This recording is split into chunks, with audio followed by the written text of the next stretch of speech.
L'analyse des risques joue depuis toujours en économie, comme nous le savons, un rôle central. Or, les risques de notre économie mondialisée, notamment sociaux et environnementaux, ne manquent pas à l'appel, sauf un, celui constitué par la possibilité de la guerre nucléaire. En France en particulier, nous avons appris que la dissuasion du fort par le faible nous mettait à l'abri ad vitam aeternam de tout conflit qui viserait, du jour au lendemain, à tout détruire. Par des mots et par des menaces de destruction totale, nous nous croyons sauvés de tout risque nucléaire.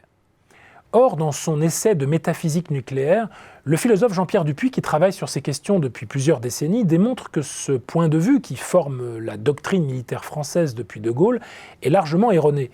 Cette doctrine sous-entend toujours qu'elle fonctionne dans la mesure où cette guerre ne s'est pas encore produite. Mais ce raisonnement ressemble, hélas, à s'y méprendre, je cite l'auteur, à l'histoire absurde de l'homme qui avait coutume de jeter de la poudre chasse-éléphant depuis la fenêtre de son compartiment de chemin de fer. Qu'il écarta ainsi le danger d'une rencontre inopinée avec un pachyderme, lui paraissait suffisamment prouvé par le fait qu'il ne s'en trouvait aucun sur la voie.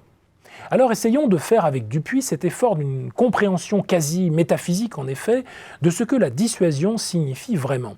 Elle est fondée sur une structure de type MAD, M-A-D, acronyme de Mutually Assured Destruction, la destruction mutuelle assurée dans laquelle les deux ennemis se mettent d'accord sur la conservation des possibilités de riposte de la part de celui qui se ferait attaquer en premier. Il s'agit d'une situation militaire que mettent en place les belligérants potentiels afin de permettre à la nation qui subit une attaque d'être certaine de pouvoir riposter dans les mêmes proportions jusqu'à l'effacement du pays concerné de la carte du monde. La dissuasion a donc pour but d'empêcher à tout prix la première frappe. MAD, qui signifie fou en français, serait en quelque sorte cette via média entre d'un côté la rationalité la plus stricte et de l'autre la folie la plus totale, un effrayant mélange d'antagonisme militaire et de coopération bienveillante. Tout se passant comme si la paix nucléaire n'était possible qu'en rendant l'apocalypse impossible. Or, nous explique l'auteur, si un tel événement, la première frappe donc, a lieu, toute la stratégie dissuasive est mise en défaut. Deux ordres de risques sont alors analysés. L'un porte sur les caractéristiques psychologiques des dirigeants de ce monde. Comme le faisait remarquer le philosophe Bertrand Russell, la structure MAD fait penser au jeu de la poule mouillée.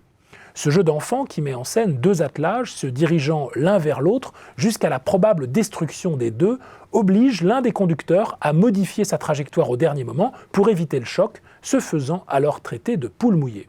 Cette stratégie de la corde raide peut être particulièrement dangereuse lorsqu'elle met aux prises des dirigeants trop soucieux de leur ego. Mais Dupuy, pour nous rassurer sans doute, met finalement ce risque un peu de côté car au fond, malgré les gesticulations de tel ou tel, personne ne veut vraiment la guerre. Ce qui l'inquiète davantage, dans un automatisme tel que MAD le suppose, c'est la possibilité d'un accident, d'une fausse alerte, d'une fake news en quelque sorte, qui pourrait avoir des conséquences incommensurables.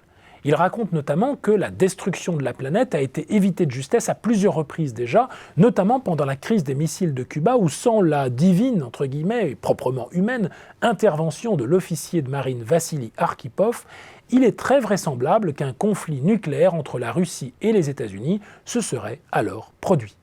Et c'est bien là le souci de Jean-Pierre Dupuy, qui est, soit dit en passant, ingénieur de formation. Jamais aucun système industriel ne fonctionne à 100%, cela nous le savons. Il n'est donc pas certain que nous soyons absolument couverts contre un dysfonctionnement des mécanismes liés à cette structure.